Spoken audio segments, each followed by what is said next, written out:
Welcome to the Ian Bousfield Experience. I'm glad you're here. This series of podcasts are just things that come up in my mind when I'm thinking about playing, when I'm thinking about teaching, and general thoughts about music. There are some things here that I hope you'll find really useful. And don't forget, if you've got any comments or if there's anything you want to discuss further, go to ianbousfield.com. Hello from an extremely cold, windy, blustery, on-spring-like Switzerland. Nothing to be jealous of here. It's been so cold. Very unusual weather. Anyway, hello. I haven't spoken to you for a while, have I? I've been off social media. I did it without making the big announcement of, just to let you know, I will be leaving Facebook forever. Goodbye, cruel social media. I just woke up one morning and thought, nah, I can't be bothered. And I have to say, so far, my life's the better for it. I haven't seen any Rex Martin cycling photos, so he has to send me those privately now. But I don't know, it's been about a month, I think, since I've looked, and I can't believe I used to spend so much time looking at it. Anyway, the competition. The reason why I'm doing this podcast now is I've finished my marking in the final round and I've sent it off. I have made my decisions. I have made my choices. And many of you will be aware, who's followed this process along from the beginning, that it was partly, we did this really to try and give all of the young trombone players out there who unfortunately have been, for want of a better word, in the slammer for the last 14 months, who've been locked away, not allowed to perform, to try and give them a bit of an opportunity to perform, to show what they can do before things get opened up again, get them a bit of preparation. So I'm absolutely delighted that we did this. But I realized it came with a responsibility, and I've been a big critic of competitions in the past. So rather than just standing on the sidelines and saying what I didn't like about this competition or this competition, I did tried to do my own so that everyone else could stand on the sidelines and say they didn't like mine. What's good for the goose is good for the gander, I believe. So what I wanted to do was, if you remember, the trombone players that young players aspire to be have always traditionally been a combination, not always, but 99%, a combination of an orchestral player who plays solos. We're not on one of those instruments where, you win the Tchaikovsky piano competition and you just play concertos for the rest of your life. Unfortunately, we have, we don't play on one of those blessed instruments. So the idea was to play like an orchestral first round, if you like, the first move to the David concerto and then the Mozart Requiem. And then to be free, let your hair down, do what you want, shows what you can do. So it's the two sides of it. It's the orchestral side where people show they can earn money, playing, in a day job, as it were, and then to be a creative artist. And I was really happy with that format. I've always wondered why more competitions on our instrument have not been done that way. And the other thing that was very important to me was not just being fair, but the appearance of fairness, the perception of fairness to all who observe. I think having, people judging their own students and that sort of thing is not good. And initially, I wasn't even going to judge the first round, but we got so many entrants, 144 or something for the first round, that I picked out a really good select group of friends, colleagues, really the best, to judge it. But they would very shortly thereafter not be my friend if I asked them to listen to the David and the Mozart Requiem 144 times. So we realized very quickly we needed another format. So what we did was and I can't even remember, we took more judges on. We brought, some really cool people in. One of them, of course, is a very unknown person called Christian Griego, who I pushed to the front and said, you have to do it. Because that guy, Christian Griego, has listened to everybody for the last 25 years. He's been my confidant and formerly with Joe, and he knows exactly what we can do, what we can't do, what we're worried about, what and he's also followed, as I've said before, he's followed young players from the age of 15 or 16 through into major orchestra jobs. So he knows what it takes. So he went on there. Nir Erez from the Israel Philharmonic. It's great. We've got a great list. You can look at them online. It's on there. And I got roped into it. I wasn't initially going to listen to the first round, but I did. Now, what we did, and it's a learning process. And what I learned is that Edwards have got this amazing person called Lexi. Some of you might get emails from her if you haven't paid your bill. And she may be your first point of contact there. And she's picked this up and run it like it's her own thing. And she's done an unbelievable job. And I'll tell you why. I know you're supposed to traditionally say that and thank the people who've organised and all that stuff, but this is amazing. I've met her several times, but I never realised she was so amazingly efficient. As Kristen Grego says, when you ask her to do something, you have to really be sure that you know that that's what you want to happen, because if you have second thoughts, it's too late. She's already done it. And what we did was we divided the judges up into 3 groups of 3. And I'll be honest, I decided which judges were going to be in which group. But I've forgotten. So I don't even know who was. I think Kristen was in my group, but I don't know who the other person was. Sorry, there you go. An insight into the organised brain of Ian Bousfield. But actually it turned out to be, I don't know how the other groups were organised now. I forgot. We did it a couple of months ago. And Lexi took the video away from all of the first round, and you made a declaration as to who studies with you. And so she could sort of curate it. So you didn't even get to hear someone who you teach. It's like you're judging a completely different competition to the one that they're in. It's fantastic. It worked really, really well. And so I'm really delighted with the format, the way that worked in the first round.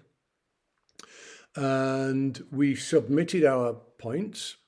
We did it out of 100. We submitted the points to her. And here's the really cool thing. This is my competition. It's got my bloody name on it. I have no idea who was winning after the first round. I don't know. It was all done totally and utterly anonymously. So no names. We don't know who the people were in the first round. We gave points, and I have no idea who I put through from the first round when I see them in the second round. It's all completely. It's even more anonymous than a normal orchestral audition. So it's really, really cool. So I'm just so happy at the not just the fairness of it, but the perception of the fairness. I don't think we could have done any more in that regard. It's absolutely incredible. So. We cut it down to 30 or 33, I can't remember, in the second round. And there we got the video. So those of you who are listening, no, I'm not telling anyone who was in the final. That we didn't do. And we got to look at it. And I did take the liberty of having a quick listen. It was what I think has been very interesting, what I suspect has happened, is that there are a few, in inverted commas, soloists who didn't make it through the first round because they didn't do the kind of dressage element of it. And there are a few people who got to the final who perhaps need to work a little bit on their solo skills. And so the winners of the competition, who I have absolutely no idea who they are, I think I'm one of the first judges to have finished. So I have no idea what the results are, but I think the winners of this competition are really going to have proved themselves to have being able to stand up in both fields. You can't really have a weak one. So I'm absolutely delighted with it. That's where we are. Watch this space, folks. The results will be out. I'm not sure when. There we go. You see, look at this. He's got my name on it. It's my competition. I don't know what's going on. Isn't this fantastic? Isn't this the way it should be done? Isn't this incredible? Anyway, so that's where we are. My feeling right now is that the format really, really works. And I'm really, really happy that we did it this way. And I'm as excited as you are to find out who's won it. I recently suggested to one of my students that he should work on some Arthur Pryor. He was having a bit of trouble with his articulation. And I said, well, look, nobody I know who plays Arthur Pryor really well has a problem with articulation. Let's just do that so you don't have to practice. It's not boring then. You don't have to just practice Arbon etudes the whole time. And he said, yeah, but Ian, Arthur Pryor's a lot of rubbish, isn't it? It's not really proper music. And so I took a very deep breath, as you can imagine, and said, well, what makes you say that? You know, and this is someone who plays Xenakis extremely well. Said, yeah, but it's not really proper music, is it? And I said, well, I mean, my answer was really simple. Well, first of all, show me you can play it, and then you never have to do it again. And so just come back next week playing some Arthur Pryor. And as it happens, the guy turned back as the turned up the next week as the reincarnation of Bob Isley. It was extraordinary what he did. I thought it was absolutely fantastic. He did such an amazing job at it. Wonderful player, really expressive musician. And I wondered why there seems to be, particularly in Europe, a sort of like a movement very much to playing proper music, new music, you know, Xenakis, Berio. Wonderful, great stuff. I always choose those two as an example, don't I? Great music, fantastic. And it made me realize, and this is also going back onto a little bit of a topic that I've seen floating around on social media about what should be taught in universities. And when I was a kid back in 1853 or whenever it was, when I was studying, you know, the first trombone player played on a Con 8H or a Bach 42 with a size 6.5 mouthpiece. Second played on a trombone with a valve, you know, and played on a Bach 5G. The bass trombone player played on a what do you call them, 72, 74, what are they? You know, those things with a Bach 2G mouthpiece, you know. And the first trombone player played high. Didn't matter if you couldn't play low. Second trombone player had a good middle register. Didn't matter if you couldn't play high. You know, bass trombone was like a tenor trombone who could play low. And then that naughty boy, Christian Lindbergh, turned up and changed the range of the trombone from the bottom of the contrabass trombone up to the top of the alto trombone. And the reason why I say he's a naughty boy is because he kind of like had all these pieces commissioned like that and then walked off and left us to it and became a conductor. That's why he's a naughty boy, because he's left us now with the problem. You know, I remember the stresses and the demands that were placed on my embouchure because I kind of grew up with this. Well, it doesn't matter. You're going to play first trombone. It doesn't matter about your low register too much, you know. And I had one of these natural sort of trumpety high registers. And it's like, you know, my only fear was, you know, my only hope was that Mahler 3 never came up on the orchestra schedule too early in my career. Because it wasn't a pretty sight, as one might imagine. It was a bit of it was a rather hot. My sound was rather hot, shall I say. It went beyond bright. The colour was definitely on the bright side of the spectrum. So anyway, but, you know, the deux danses and things like that, I played them for fun. It was really easy. And I was very lucky, actually. When I went to the London Symphony, I missed Mahler 3, No, in the Halle Orchestra. I missed Mahler 3 by a week. No, it wasn't Mike Hext. Yes, it was. It was Mike Hext. Played Mahler 3, I think the week before I started. A week or 2 weeks. And in the London Symphony, they'd just done it 6 months earlier. It didn't come up for a few years after I joined. When I went to Vienna, bang, it was straight up, but I was already up and ready for that sort of thing. But anyway, that's just a kind of a background of what we needed to know. You could play something really adventurous like the Tomasi, but now the trombone repertoire has just completely exploded. Arthur Pryor was like, that was the exotic solo piece on your final recital for a student. Someone might play the Bluebells of Scotland. Wow. And wow, what a change. What a change. And, our repertoire is all the richer for it. But the point I'm making is that the learning process, the education process for a student, they have to be able to do far more things. I mean, we just used to spend the first 2 years of study, making sure that a student made a good sound and articulation, good legato, good slide technique.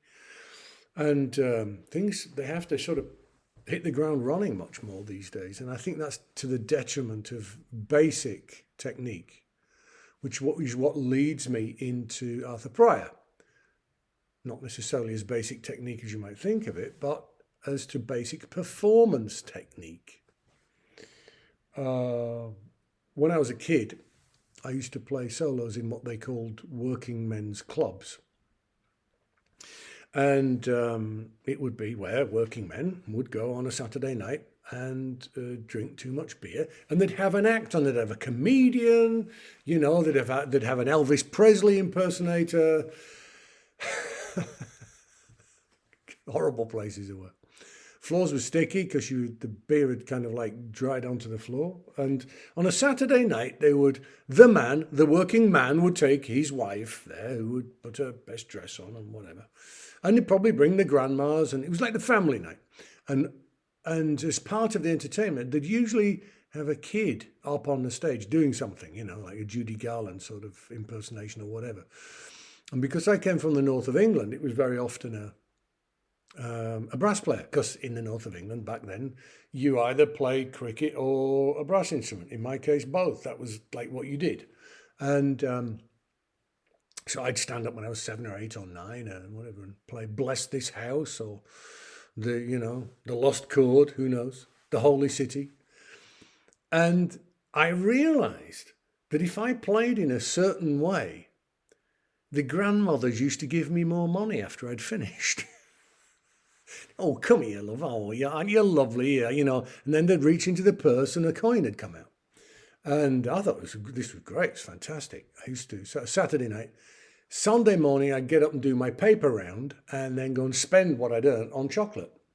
Because I come from a chocolate city. I come from York, home of Kit Kat before the Swiss bought it and closed the factory down. After 8 Mints, Yorkie bars, what else was it? Was it chocolate oranges, all that sort of stuff. So I used to wake up every morning smelling chocolate. We ate chocolate. Funny, I finished up living in a country that is probably one of the world's most famous, if not the most famous chocolate company. Anyway, I digress. So the more that you would play things, in a certain way, really reaching out to the audience and really exaggerating the emotion and the expression, the more they'd like you and they'd get you back and they'd give you coins. Which reminds me, I go off theme again, of Rostropovich, one of the greatest musicians ever to have walked this earth, said that he really learnt his communication, or the extent of the communication. He harbored Solzhenitsyn in his attic, which is not a very good thing. He was a dissident. The Russian authorities didn't like that very much, but it was Rostropovich, so you couldn't just sort of like send him permanently to Siberia. So they only temporarily sent him to Siberia on a tour, and a very long tour as a punishment. And he went from village to village playing the cello. He had to go around with his cello from village to village in Siberia to whaling communities who'd never heard a cello before in their life. And he had to go to concert, they'd all come in, and he said, you know, there'd be these guys dressed in bearskins, literally. He'd be freezing in there, dressed in bearskins, and he'd start playing a Bach cello suite. And they'd all start pointing and laughing and thinking it was absolutely hilarious. And he said, the more they laughed at him, the louder he played. And then they laughed more, and he played louder and louder, and until he realized that if he played really quietly, all of a sudden the attention went on. And he said he really honed his abilities to draw people in. And I saw that, you know, goodness knows, 30 years later, you know, I saw him do that very same trick that he learnt there in corporate sponsors concerts at the London Symphony Orchestra at the end of the Dvorak Cello Concerto, where you could see people who'd already had half a bottle of champagne and were only there because their boss said they should be there, absolutely with their mouths open, not the same thing, just gawping, as we'd say where I come from, gawping at them, just not believing what's happening. And I think all of this überspringen, jumping over stages of our development, is something we need to be aware of at the moment. Standing up on a working men's club, learning how to make old ladies cry, which is what I did when I was a kid, is a stage in our development as musicians. That's where we came from, and it may well be where we're going to. If you hear any rattling around, that's the wind. It's very windy today. And that leads me on to the subject of Arthur Pryor. Arthur Pryor's a load of rubbish, though, isn't it? As I was told. And it's like, was it Einstein? There's a lot of quotes attributed to Einstein, are probably not his. But along the lines of, one of the most gratifying things you can ever do is take a log and an axe and bring the axe down on the log and split it, because you've immediately achieved what you set out to achieve. And there's an element to being able to play Arthur Pryor that's a similar sort of thing. It's like, I've got all these books behind me here. Actually, I don't think I've still got these on the bookshelf there. But they used to get these books called like French for Dummies, Maths for Dummies, Computers for Dummies. Yeah, I had a few of those. Didn't help me much. I didn't qualify to be a dummy, I'm afraid. And Arthur Pryor, now forgive me, Arthur Pryor lovers, as I am, I'm one of you. It's a little bit like communication for dummies. You can't play Arthur Pryor if you're not communicating. You can't. It's like a music hall act. Listen to Arthur Pryor, folks. Listen to the way he used to do it. He was doing the equivalent of what I was doing in a working men's club. And the more, it's such an easy entry into being able to communicate. The same as playing hymn tunes. Well, like when I was a kid, you know, you play the hymn tune. Here are the words to the hymn tune. And actually, I must remind myself to go back to that later. It's another subject to talk about. You know, to the, hymn tune. Understand the words of the hymn tune. And then show the emotion of those words. Arthur Pryor, you can call it a circus act, you can call it bad music or whatever, but you've got to be able to do it. It's the stage in our development, our evolution as musicians that we need to go through. And the same as standing up in church, as I did, and playing a solo when I was 7, you know, the lost chord or whatever. And it's exactly the same thing. So we mustn't jump past and say, yes, that was, but now is. No, now is because of that. The ability to perform and to sell and to communicate with Xenakis, you can learn, hone, and develop by being able to authentically, correctly play Arthur Pryor. Same with the David. You know, you want to learn how to break somebody's heart. You've got to learn how to break somebody's heart. Hang on a minute. I actually have to stop here. I'll explain why in a minute. Yeah, I told you it was windy. I put some wine boxes, not wooden ones, outside for the recycling, and they'd been blown halfway up the street. One of my neighbours brought them back for me. I told you it was windy. Anyway, back onto subject. So you can learn how to play a heartbreaking melody like that by doing the simplest of tasks, to go back to the Einstein thing about chopping wood. So yes, it is important to go through those phases, and it's not, we all have to first be able to do it. And then you can say it's not very good. Anyway, I was reminded of something else. I was working with one of my students yesterday who's playing a song cycle by a Danish composer. Trombone players all tend to play, they're like playing Mahler songs and Brahms songs, regrettably sometimes. And so it's, and I've sat in exams where a criticism has been made of a trombone player because they're not playing the articulation of the words. Come on, seriously? Now, before we go any further, if you take something like Ich bin der Welt abhanden gekommen by Mahler, the words are so intrinsically linked with the kind of automatic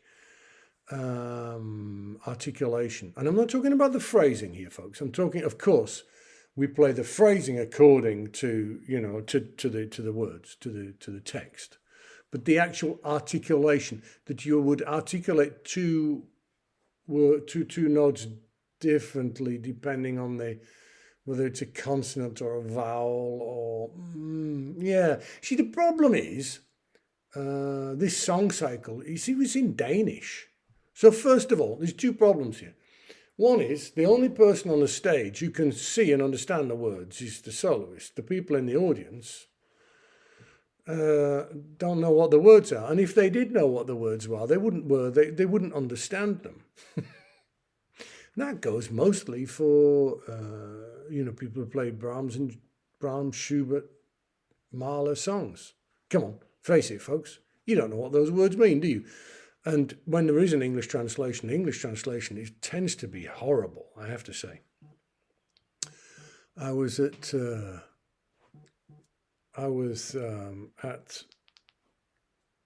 Royal Academy of Music recently, and I was talking to a vocal coach about, I said, Die tote Stadt, Eric Korngold.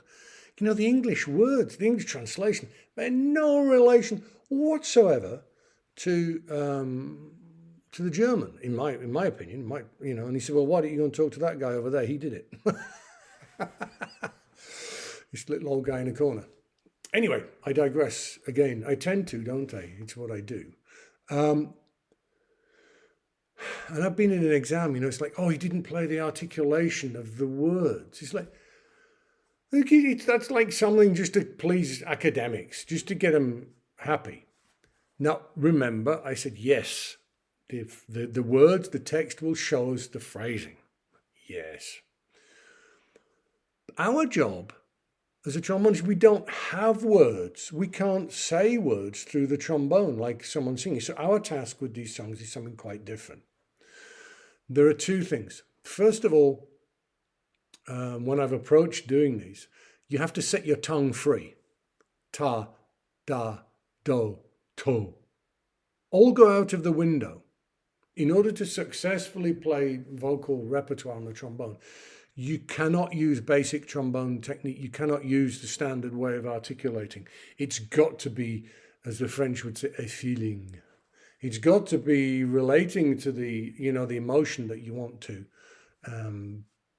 put out there. Set your imagination free, and with it your tongue, the articulation system. The second thing is you absolutely have to understand the words, the text. You have to understand the emotion and the meaning of the text. And that is what you have to put into the music. So the listener picks up the emotion of the words. We can't say the words. So just by articulating the same way the words are written, how on earth do you expect the audience to understand what you're doing? I was going to click goodbye then, but that's my feelings on that.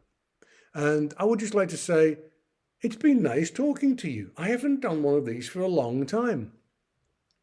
I guess partly I've been so, I don't want to say negative, but just I've had enough of this situation.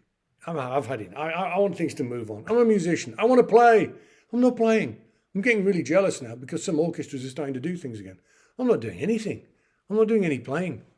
And, it's, I guess everyone says, oh, well, we've all suffered over the last year, I think particularly as musicians, we've felt it more acutely. And it's like, I've lost my family and my friends. I'm away from home normally 6 months of the year. And my family are in the United Kingdom and they're in America. I haven't seen them for 14 months, none of them. And my friends are in Scandinavia. They're in Austria. They're in Spain. They're in America. They're in Japan. And I've now been cut off from all of that. I've been cut off from what I do, who I am, and I've been cut off from my friends. So I've actually reduced in, and I've just focused on the core things, on my family, and sitting in silence and reading books. I'm not worrying about the world out there because there's nothing I can do about it. And I found it very therapeutic. I've really, really enjoyed it. I mean, really, what's going to be is going to be in this world at the moment, and we are just passengers. So anyway, that's how I'd like to end it. That's why I haven't spoken to you for a while. Hope you enjoyed the podcast. Maybe I won't leave it as long next time. So there you go. I hope you enjoyed that. If there are any issues that you found particularly interesting, don't forget to contact me, and always go to ianbousfield.com for lots more interesting stuff.